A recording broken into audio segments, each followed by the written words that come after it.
When you find conditions for a gap, you're obviously working with the three basic patterns that help us to locate gaps. The identical indicators, the down touch indicators in the trend chart, and the proximity group patterns, power 4 or power 5, however you're thinking about it. Those three patterns with good conditions establish gaps, if you will, or the conditions for a gap. Similar conditions occur when you have uptrends of several day movements. And because in this particular example, I'll turn there now on the charts, we're in NK, and this particular example is on June 9th, 2017.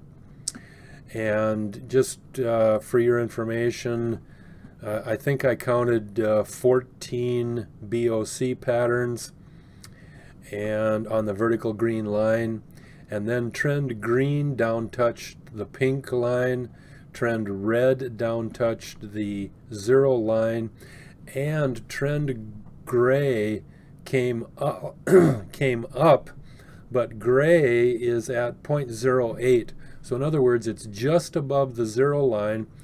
And oftentimes when these act as or when these are located in the position they're at, whether they come down or come up, they would count as a similar movement with the other lines.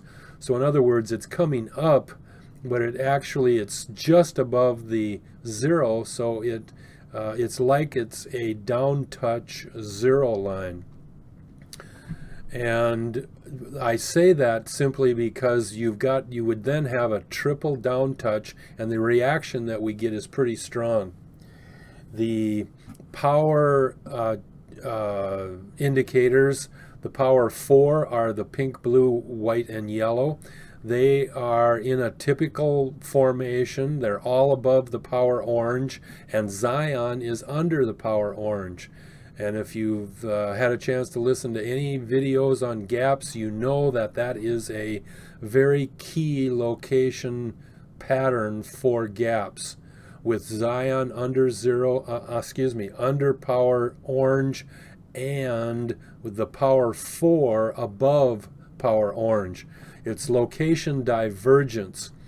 If Zion was going down and the power 4 were going up, you would have directional divergence. When you have both of those, you usually get a greater gap. In this case here, we end up with a 7-day uptrend, and what ends up happening is that on the vertical green line day, it opened at $4.06, and on the 7th day, it had a high of $8.15. So it went up 100%. You literally doubled your money in 7 days. And some of the key things are that we down touched the pink line. Whenever green or red down touch the pink, you get a bigger reaction to what's happening. Also in this case here, we have many of these power indicators look like low angles up. In this case here, if I expand it a little more, we have yellow, pink, and blue in a low angle up, and white in a low angle down, touching the green power green line. And so it's just an added down touch condition. One of the ways that you can, if you're looking closely, one of the ways that you can see this as a uptrend rather than a gap is over here in the swing gray line. Typically, if you think about gaps, we identify with swing gray highest, and most of the time it is in a low angle up and highest position, which ends up in a bottlenose after the next day gap. But in this case, swing Zion is real low. Swing Zion is at 0.15, and it is not the highest. There are several lines above it, or at least the gray. The yellow is at 0.6, and blue is at 1.4, red's at 1.3, swing green's at 1.0. So their swing Zion is actually above all of those except for gray. But in any case, it's not high. This is when we see right over here where my vertical line is, that's where we normally see swing Zion. It's in a low angle up position, and then we get a gap up. And so when we have that, that's one way to identify that we might have a uptrend, meaning many days up rather than a gap up situation. Also, when you go to the price chart, you see that price green is at 83, red is at 74.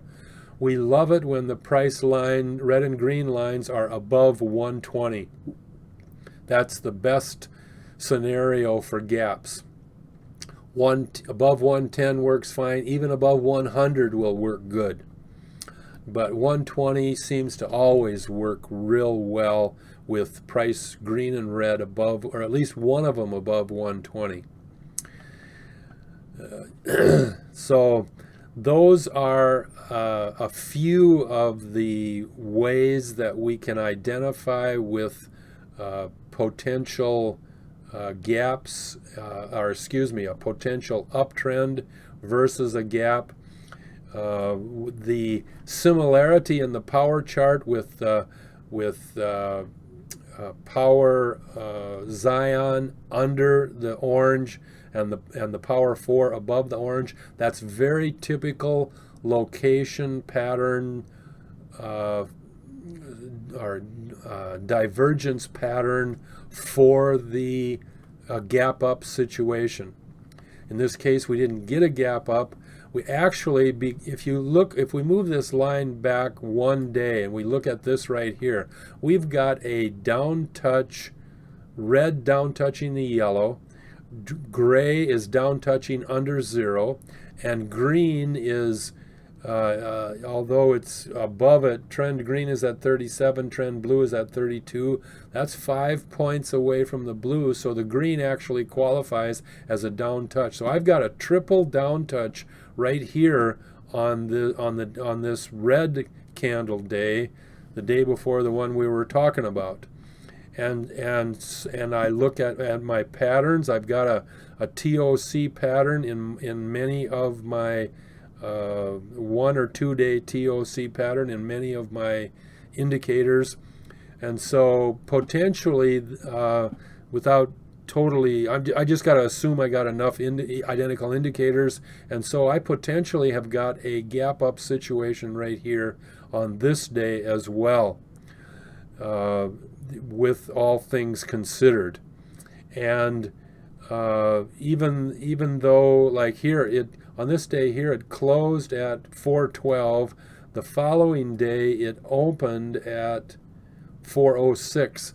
So it only dropped 6 cents on the open the next day. So even if I didn't catch it at night, it only opened 6 cents lower, and I would have caught the bottom of the uptrend.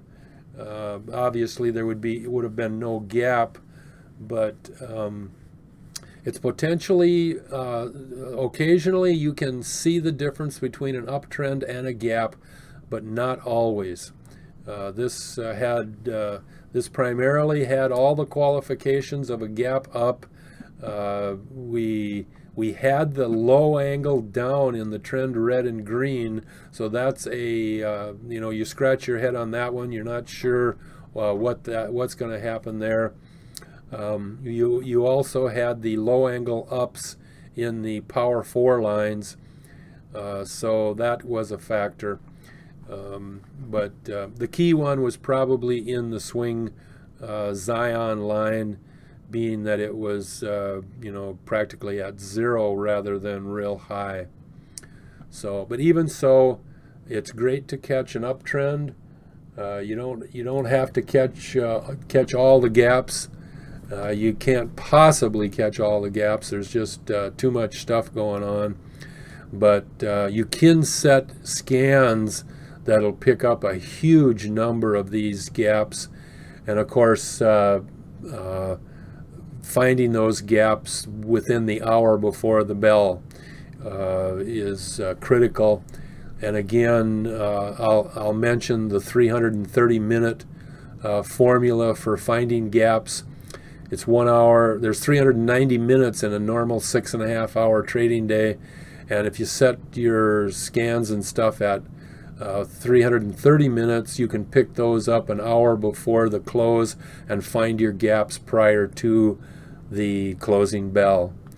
So a great system. I said it repeatedly, and I don't apologize for it one bit, because we know we have the best system on the planet.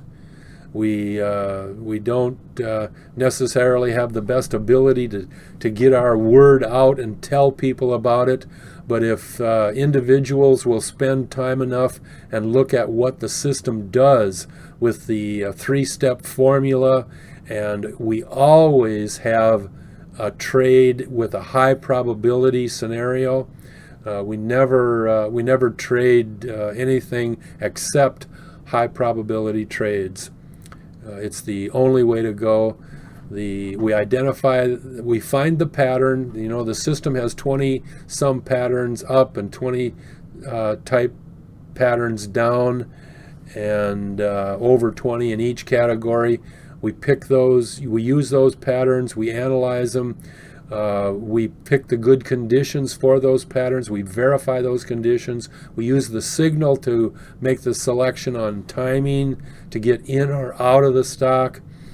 And just the fact that you selected a pattern with good conditions gives you a very high probability of anticipated price direction. It's already been determined. The good conditions have already been defined. All you have to do is follow the basic rules for the good conditions for each of the patterns, and you are trading with high probability trades every time. So it truly is a fantastic system. We're excited about it. I hope you have a chance to look at more videos and see what we've got, because the trade you make or the trade you pick is not as important as the system you have picked to find the trade.